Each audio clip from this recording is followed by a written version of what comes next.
Nous allons voir une partie des 4 cavaliers entre Bernstein et Marshall, deux grands champions du début du XXe siècle. La partie a lieu en 1915. Une magnifique partie qui va se terminer par un zugzwang construit par Marshall, ce qui est extraordinaire puisque souvent le zugzwang arrive, c'est plus presque un hasard, tandis que là, on va bien voir qu'il va être construit par Marshall. Ça commence par une défense Petrov, chaque camp attaque un pion, et par interversion de coups, on retombe dans une partie des 4 cavaliers. Vous allez voir, la façon de jouer de Marshall, c'est tout pour l'attaque, gagner des temps, on sacrifie la structure de pion pour se développer. Bon, on aimerait jouer comme ça. Allez, les noirs occupent le centre, D5, pion prend, cavalier prend. Et là, les blancs jouent un coup discutable, c'est-à-dire qu'ils échangent et ils mettent la dame au centre. Alors, c'est vrai que le fou peut revenir, mais déjà, ça serait abandonner l'idée d'avoir mis le fou en B5 pour revenir en C4. Et les blancs perdraient également un temps. Donc, tout ça se discute. Je trouve cavalier prend D5, ça donne quand même, on va dire, l'égalité. Les blancs perdent l'avantage du début. Ils échangent. Alors là, ils donnent la paire de fous maintenant, les blancs. Ouais, c'est un très fort joueur, Bernstein. Bon, il doit avoir ses idées, mais maintenant, donner la paire de fous, c'est beaucoup plus difficilement accepté. Et là, au lieu de reprendre avec la dame, les noirs sacrifient leur structure de pion, c'est-à-dire qu'ils ont des pions isolés, 2 pions doublés et un pion isolé. Et l'idée, c'est d'accélérer le développement des pièces. Ils ont la paire de fous. Ils jouent pour l'attaque. Et les pions vont les aider sur le centre, on va le voir. Dame 2, qui menace le pion. Tour 8. Bon, les blancs se développent. Et là, plutôt que de perdre un temps à défendre, les noirs jouent quand même un coup de contre-attaque puisqu'ils défendent le fou. Mais derrière, il y a le pion. Donc, quelque part, les blancs vont perdre un temps à défendre le pion. Ils échangent. Et ils perdent le temps. Et tout de suite, la tour part sur l'aile droite. On voit bien, c'est le début du XXe siècle, c'est l'époque où on attaque, quoi. Donc là, on voit tout de suite l'esprit des joueurs, l'esprit de Marshall, qui est d'attaquer à tout va. Tour D1, certainement, la poussée au centre est envisagée. Donc les noirs jouent C5. On voit bien que bon, les noirs ne joueront pas à la finale, mais qu'ils jouent vraiment pour l'attaque, quoi. Cavalier E1 qui est un peu passif. Bon, on ne peut pas faire mat parce qu'il y a le cavalier, mais ça reste passif. Bon, la dame attaque la tour, mais elle va repartir. Dame 4, pour essayer d'échanger les dames, évidemment, puisque la finale, disons que sera plus facile à jouer pour les blancs que pour les noirs, et les noirs qui veulent attaquer, effectivement, ne vont pas accepter.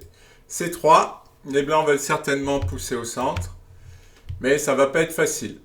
Parce que déjà là, bon, la tour est clouée pour l'instant, mais elle va être déclouée et le pion pourra prendre. En fait, les pièces noires s'activeront si le centre s'ouvre. C'est-à-dire, s'ouvrir, ça veut dire s'il y a des échanges. Fou D7, voilà, déjà on protège la tour. Et on menace tout simplement fou C6.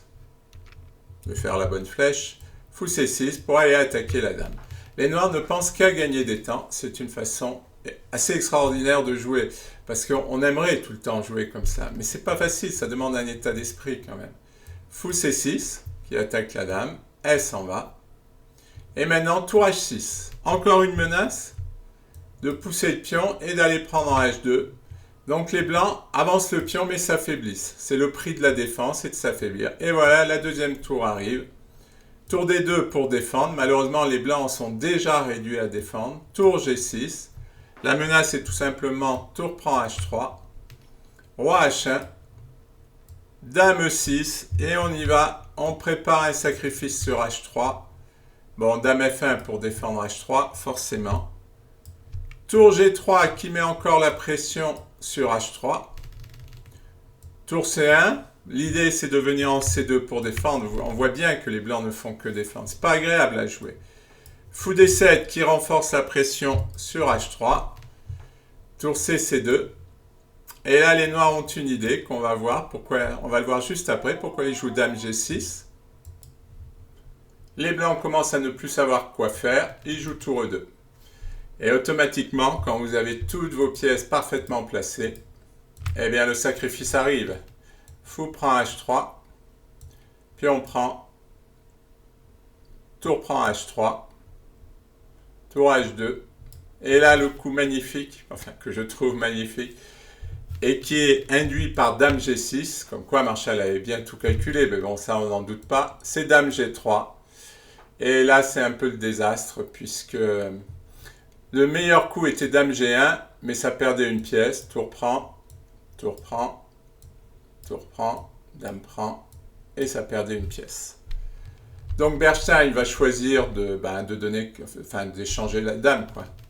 Mais après, c'est complètement perdu. On va voir que Marshall n'a pas laissé traîner la partie après. Tour prend H3. Tour prend.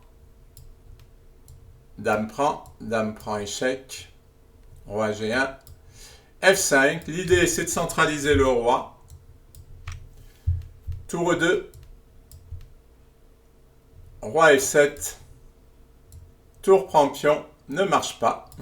À cause de Dame G3 fourchette. C'est là où on voit bien la supériorité de la Dame sur la tour et le cavalier. Hein. Dès que les pièces adverses ne se protègent plus, ben, la Dame fait une fourchette.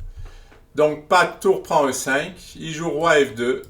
Mais maintenant là il y a un fort pion passé. Et c'est vrai que la Dame associée à un pion passé, c'est quasiment inarrêtable. On va le voir. H5, Roi G1, Dame échec. La tour ne peut pas protéger sinon on prend le cavalier. Roi F1, et ça avance tout seul. Tour G2, Dame F4, H3 pour attaquer la tour qui s'en va. Dame échec, une petite enfilade pour la route. Dame prend pion, et on va arriver à la construction du zigzag qui est assez extraordinaire. H2 qui bloque la tour. Là, il joue C4, et maintenant Dame D2. Et tout d'un coup, qu'est-ce qui se passe? La dame menace le pion, donc le cavalier ne peut pas bouger car il doit défendre. La tour ne peut pas bouger, le roi ne peut pas bouger. Et il y a un zugzwang. Ça, c'est assez extraordinaire. Bon, supposons que le cavalier bouge, ce qui va être quasiment son seul coup. Eh bien, tous les pions tombent. Hein. Dame prend échec, roi là, dame prend. Et même si les blancs gagnent ce pion, eh bien, on gagne celui-là. Et on a 3 et 6, on a 5 pions d'avance.